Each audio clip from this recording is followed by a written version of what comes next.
Bon, je vous préviens, aujourd'hui je vais être beaucoup plus calme que d'habitude, je vais essayer de ne pas m'enflammer, de ne pas faire la cake. Normalement ça devrait être possible. À voir. Salut les cocos, aujourd'hui on se retrouve pour parler des influenceurs fitness français. On parle beaucoup des américains mais peu des français, et lorsque l'on en parle en tant que bons vieux français bien aigris que nous sommes, eh bien c'est pour les démonter. J'en suis énormément, je vais pas vous faire la fille. Ah non mais alors moi je ne suis que les américains. Les collègues français, la vérité je sais même pas qui c'est. On sait que tu mens, pas à nous. Les avis généraux dont je vais vous parler, je les ai trouvés sur les réseaux sociaux et sous les vidéos YouTube, et par-dessus je vais vous donner mon avis. On ne me l'a absolument pas demandé, mais bon, on est sur ma chaîne, donc voilà. Je vais essayer de rester la plus objective possible tout en donnant mon avis. Est-ce seulement possible? On va essayer. Vous n'êtes pas du tout obligé d'être d'accord avec moi, pas du tout, on est encore en démocratie. Cependant, on n'est pas non plus obligé de s'insulter. La civilisation, you know. Avant de me fracasser en commentaire, allez bien jusqu'au bout de cette vidéo. N'hésitez pas vous aussi à laisser votre avis en commentaire de manière courtoise. Et abonnez-vous à ma chaîne, voilà, parce que c'est cool. Je n'ai absolument pas d'argument, mais abonnez-vous quand même. Donc j'ai choisi 6 influenceurs du fitness français, 6 influenceurs qui pour moi sont très critiqués. Il y a énormément d'influenceurs fitness, donc je ne peux pas parler de tout le monde dans la même vidéo parce que sinon ça va durer 3 jours. Donc c'est parti, on y va. Parce que là on en a gros. On en a gros. On commence avec celle qui pour moi représente vraiment le fitness en France, du moins qui l'a représenté pendant un bon moment, c'est Sissi Mua. Sissi a commencé à parler de fitness sur YouTube il y a 4 ans environ et c'est la première youtubeuse française qui a percé. Au début elle était un petit peu timide en vidéo, mais bon c'est normal quand on débute, et depuis elle a beaucoup évolué. Sauf que l'évolution ne plaît pas à tout le monde. Sissi est allée il y a peu de temps au Brésil, bon alors déjà le fait qu'elle ait l'occasion et les moyens de voyager ça fait énormément rager, et sous ses photos Instagram ça a été un déferlement de critiques non constructives de type t'es trop maigre, t'es trop grosse, Really, nigga? tu t'affiches en maillot, t'es une pute, enfin bref, la routine sur les réseaux sociaux. Et ça a été tellement de critiques que Sissi a dû supprimer certaines photos. Alors, je trouve personnellement que Sissi a un corps de fou, mais je comprends tout à fait qu'on puisse ne pas l'aimer. Les critiques sur son corps viennent souvent d'autres femmes, donc je ne peux pas m'empêcher de penser que dans la plupart des cas, c'est beaucoup de jalousie. Certaines parlent de chirurgie, d'autres de dopage, d'autres encore de retouches photos, etc. Bref, elle se fait insulter lorsqu'elle pose en maillot sur les réseaux sociaux.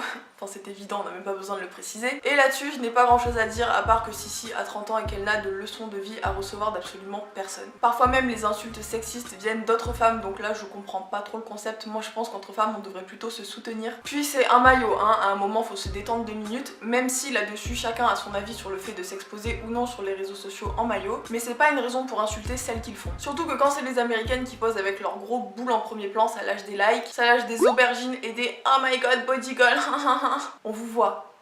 Le problème avec Sissi depuis quelques temps, c'est qu'elle a changé de comportement et beaucoup de personnes l'ont remarqué. Elle sort une vidéo tous les 36 du mois, elle est passée de 2 vidéos par semaine officiellement à une seule, et même une seule vidéo par semaine, elle a vraiment du mal à la sortir. Elle snap beaucoup pour rien en mode snap gênant. C'est gênant, hein. En plus, je suis nulle pour faire ça.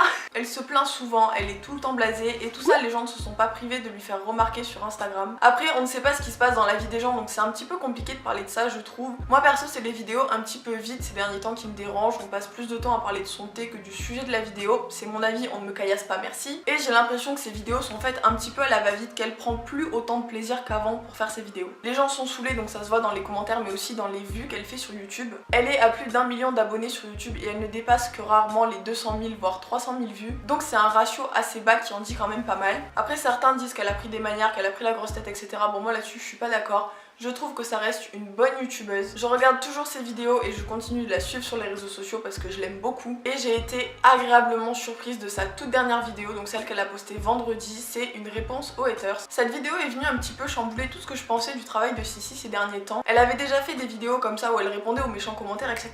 Mais quand j'ai vu celle-là de vidéo, je me suis dit enfin, elle ose enfin dire ce qu'elle pense vraiment sans se censurer. C'est dur à dire ça, sans se censurer, ni se prendre au sérieux, et franchement ça fait plaisir de la voir comme ça, sans retenue, sans filtre. Donc à voir maintenant comment elle va faire évoluer sa chaîne, en tout cas moi j'ai hâte de voir. On passe maintenant à Thibaut, donc je ne présente même pas Thibaut InShape, absolument tout le monde le connaît. C'est une personne qui a énormément de followers et qui a réussi, donc forcément il a énormément de haters aussi. D'abord il y a ceux qui reprochent à Thibaut de ne faire plus que du divertissement sur YouTube. Thibaut a bientôt 500 vidéos sur sa chaîne, donc forcément dans le lot il y en a plein qui ne parle pas de muscu, et entre nous la muscu t'as vite fait le tour, enfin dans ce qu'il propose en tout cas. Ce sont toujours des vidéos qui sont simples à comprendre, qui s'adressent à tout le monde, il n'est jamais parti dans des détails scientifiques de fou, et en plus il s'ouvre aux autres, il attend pas tout seul avec ses boîtes d'œufs dans sa chambre comme ça, pas du tout. Il présente à ses abonnés des sports, des personnes inspirantes, etc.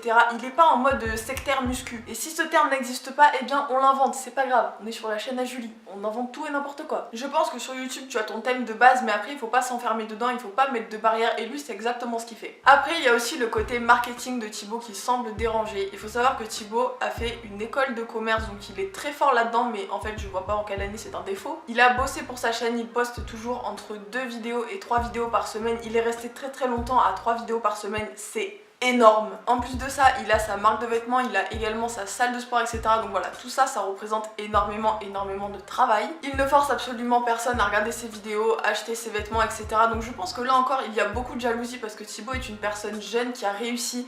Et ça, les gens, ils aiment pas. Il a aussi droit à des commentaires assez bof. Alors vous m'excusez, mais moi j'appelle ça les commentaires bof. Ce sont tous les commentaires de type « t'es pas musclé ». Ok. Ils sont écrits par des personnes qui n'ont pas la moitié de son physique. Donc là encore, ça y est, je recommence à m'enflammer et à parler fort. Mais pour moi, clairement, Thibaut n'a plus rien à prouver. Il a un physique très propre, il s'entraîne presque tous les jours. Et en ce moment, Justine s'occupe de sa prise de masse, donc ne vous inquiétez pas pour sa progression, tout va bien. Donc moi, Thibaut, je l'aime beaucoup, je regarde moins ses vidéos qu'avant, mais voilà, de temps en temps, je me pose là et puis je rattrape tout le retard que j'ai. En plus, l'année dernière, j'étais passée sur sa chaîne avec ma petite tête de bébé fragile, donc on avait eu l'occasion de discuter un peu. Le problème avec Thibaut, enfin si on peut considérer ça comme un problème, c'est qu'il a une énorme communauté, donc forcément, il va s'attirer des haineux, des personnes de mauvaise foi, des personnes d'immatures. D'ailleurs, l'immaturité n'a absolument aucun rapport avec l'âge. Tu peux être très jeune mais très mature, et à l'inverse plus âgé et très immature. Je le précise parce que je pense que je vais utiliser ce mot pas mal de fois dans la vidéo, et je veux pas que vous pensiez que pour moi les personnes jeunes sont immatures, parce que je ne pense pas ça du tout. On passe maintenant à Manon, donc MMJOT sur Instagram. C'est une personne que je suis depuis ses débuts sur Instagram, donc ça fait un petit moment déjà. Manon est assez différente des autres influenceurs puisque c'est une personne qui a un caractère assez trempé, ce qui fait qu'elle n'est pas très réseau socialement correcte. Parce que oui, il y a un comportement de base apprécié sur les réseaux sociaux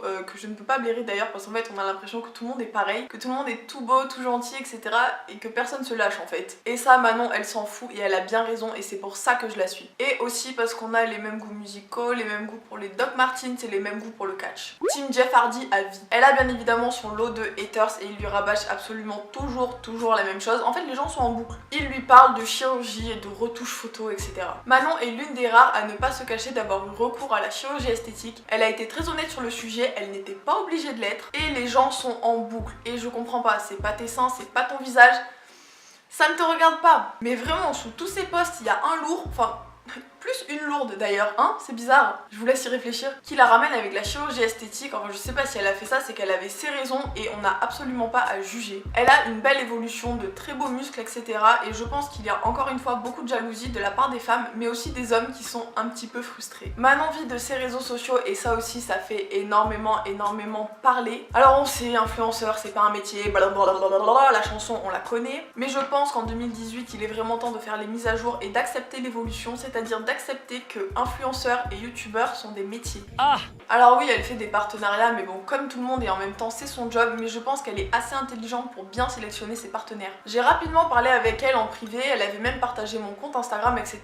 Ça c'est pareil, elle n'était pas obligée de le faire. Elle prend toujours du temps pour répondre aux messages, pour répondre aux commentaires, etc. Et ça, à plus de 300 000 abonnés, il y en a très peu qui le font. On passe maintenant à Justine Galis. Donc Justine, c'est une youtubeuse et influenceuse avec laquelle j'avais un petit peu de mal au début, parce que je la trouvais un petit peu sur la réserve, un petit peu sur la retenue, etc. J'avais l'impression que en elle se cachait un clown, mais qu'elle avait du mal à se lâcher en fait. Et avec le recul, eh bien c'est tout à fait normal au début d'être un petit peu sur la réserve, etc. Je veux dire, moi au début j'étais archi coincée, et vous voyez mes vidéos maintenant. Mais j'ai toujours beaucoup aimé son contenu et je suis vraiment contente pour elle de voir qu'aujourd'hui elle fait partie des youtubeuses françaises professionnelles. Elle a elle aussi bien évidemment ses détracteurs, et alors là on rentre vraiment dans la partie what the fuck des haters. Les remarques sur Justine sont pour moi vraiment les pires parce qu'elle se fait toujours attaquer sur son physique. Mais surtout, et je trouve ça d'une violence extrême, les gens pensent qu'elle a trop de body fat pour être une fit girl. En fait ce débat il est super lourd, enfin je sais pas, pour moi une fit girl c'est une fille qui fait du fitness, je veux dire c'est dans le mot, faut pas chercher midi à 14h et faut surtout arrêter d'être élitiste. Il y a trop de gens fermés comme ça qui eux-mêmes n'ont pas le physique de Michel Lewin ou Michel Levin, c'est comme vous voulez, je ne sais toujours pas prononcer ce nom. Je comprends pas qu'on puisse raisonner comme ça en fait, qu'on soit pratiquant ou non, qu'on soit influenceur ou non, on n'a pas à rabaisser les gens et encore moins à cause de leur physique. Ce qui revient aussi sur YouTube, un petit peu moins sur Instagram, enfin du moins j'ai pas trop capté, c'est que Justine fait pas mal de fautes d'orthographe et les gens crient au démon à chaque fois qu'ils voient un accent circonflexe mal placé, etc. Des ENT qui n'ont rien à faire là, enfin bref. J'ai noté un commentaire un petit peu dans l'excès sur YouTube qui dit: je serais honteuse à ta place quant aux fautes d'orthographe que tu nous as infligées en début de vidéo. Alors je ne veux pas faire ma littéraire un peu lourde, même si vous savez que je suis une meuf lourde, mais pour moi les mots honteuse et infligée sont un petit peu excessifs. Et je comprends que tu aies bouffé un Becherel, mais bon, on va se calmer, hein, c'est que des fautes d'orthographe. Moi, Justine, je la suis depuis mes débuts sur Instagram, donc ça fait très longtemps. Je me moque de son orthographe, je me moque de sa shape, qui d'ailleurs, entre nous, est très propre, il faut vraiment arrêter de raconter n'importe quoi. Elle propose un travail de qualité, je la trouve déculpabilisante, etc. Alors, je ne sais pas du tout si ce terme déculpabilisante existe, ceux qui ont bouffé un Becherel nous le diront, mais c'est pour ça, en fait, que les gens la suivent, parce qu'elle est cool, qu'elle est tranquille, elle te déculpabilise. C'est Jeannette quoi. On termine maintenant avec les body time ou les money time pour les haters. Ce sont deux coachs sportifs qui ont énormément d'abonnés sur YouTube et parmi eux, enfin en tout cas parmi leurs viewers, il y a beaucoup de haineux. Mais genre beaucoup. Ce qui revient le plus en commentaire, c'est qu'ils seraient dopés. Les gars ont un beau physique, de très belles évolutions, etc. Mais je pense que s'ils étaient dopés, ça se verrait. Surtout que sur YouTube et sur les réseaux sociaux en général, ils sont vraiment honnêtes. Voilà, ils nous montrent quand ils ont pris du gras, quand ils ont perdu du gras, etc. C'est beaucoup de mauvaise foi. Je pense aussi beaucoup de jalousie parce que ça fout le démon à certains mecs de voir que d'autres gars peuvent avoir des physiques comme ça. Sauf que rager ne fait pas prendre des muscles, hein, donc il vaut mieux aller à la salle et manger correctement. C'est la meilleure façon de prendre des muscles. Ils font aussi pas mal de cheat meals et ils les montrent dans leurs vlogs, etc.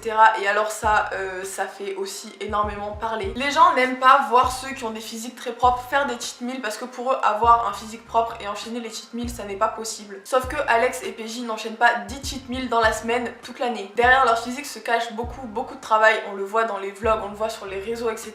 Puis je veux dire, s'ils ont l'évolution qu'ils ont aujourd'hui, c'est pas arrivé par le Saint-Esprit. A l'inverse, on a aussi le fameux commentaire de Bof qui leur rabâche toujours qu'ils n'ont absolument pas de muscles. Donc voilà, hein, je vous laisse admirer les mecs qui n'ont pas de muscles. Alex et PJ voyagent beaucoup, ils créent des programmes qu'ils vendent, etc. Donc les haters les ont rebaptisés Money Time. On est un petit peu poète finalement quand on a la haine, hein. Ouais, c'est pas mal. Ce sont des coachs sportifs qui travaillent beaucoup, donc oui, ils ont YouTube, mais ils ont aussi leur entreprise, donc ils font les coachings à distance, ils font aussi les programmes, etc. Et ils ont deux lignes de vêtements, donc Bodytime et Hades. Donc une fois encore, je pense que c'est beaucoup de bruit pour rien. Ils donnent pas l'image de mecs arrogants, ils profitent juste de leur vie et ils bossent beaucoup. Voilà, jusque-là, je ne vois absolument pas le problème. Au lieu de le voir comme un affront, au lieu de se sentir rabaissé par ce genre de personnes, non, il vaut mieux s'en inspirer. Tous ces influenceurs dont on a parlé dans cette vidéo ont énormément de soutien. Là, je voulais vraiment revenir sur les points négatifs, en fait, sur tout ce qu'on leur reproche, parce que le français n'aime pas le succès, le français n'aime pas les gens qui réussissent et il faut absolument changer cette mentalité. Donc les haters vont sûrement dire que je suis une lèche-cul pour ne pas dire autre chose parce que je défends certaines personnes, etc. Mais aimer les gens et les encourager plutôt que de leur cracher dessus gratuitement, je trouve ça juste normal. C'est ceux qui haïssent tout le monde tout le temps qui ont un réel problème. Avoir un avis positif et soutenir les autres en 2018, ça se fait toujours, hein, oui, je vous assure. Alors je ne vis pas dans un monde parallèle ou dans une autre galaxie, non, il y a des influenceurs fitness que j'aime beaucoup moins, dont je n'apprécie pas vraiment le travail, mais c'est pas pour ça que je vais sous leurs vidéos ou bien sous leur profil Instagram pour leur dire ouais t'es une merde, t'es moche, ce que tu fais c'est de la merde. Non, on peut ne pas aimer une personne mais on a le devoir de la respecter et dire à quelqu'un sur Instagram t'es qu'une grosse excusez-moi mais c'est pas du respect. Cette vidéo est maintenant terminée les cocos, donc si elle vous a plu mettez-moi un petit pouce en l'air, dites-le moi en commentaire ou bien les deux. Et aujourd'hui je fais une ristourne sur les abonnements, voilà, aujourd'hui s'abonner c'est gratuit, c'est pour moi c'est cadeau. Donnez-moi vous aussi vos avis en commentaire, mais voilà, essayez de rester courtois parce que je pense qu'on a tous reçu une éducation. En tout cas moi j'ai dit ce que j'avais à dire sur ces influenceurs et sur leurs détracteurs. Je ferai peut-être la suite de cette vidéo, voilà, je sais pas si celle-ci va vous plaire ou pas. Si c'est le cas, je ferai la suite de cette vidéo, mais avec vous cette fois, je la préparerai autrement. On verra ça en temps voulu. En attendant la prochaine vidéo, les cocos, on se retrouve sur Instagram ainsi que sur le blog. Tous les liens sont en barre d'infos comme d'habitude. Je vous fais de très gros bisous. Ciao, ciao. Allez, bise!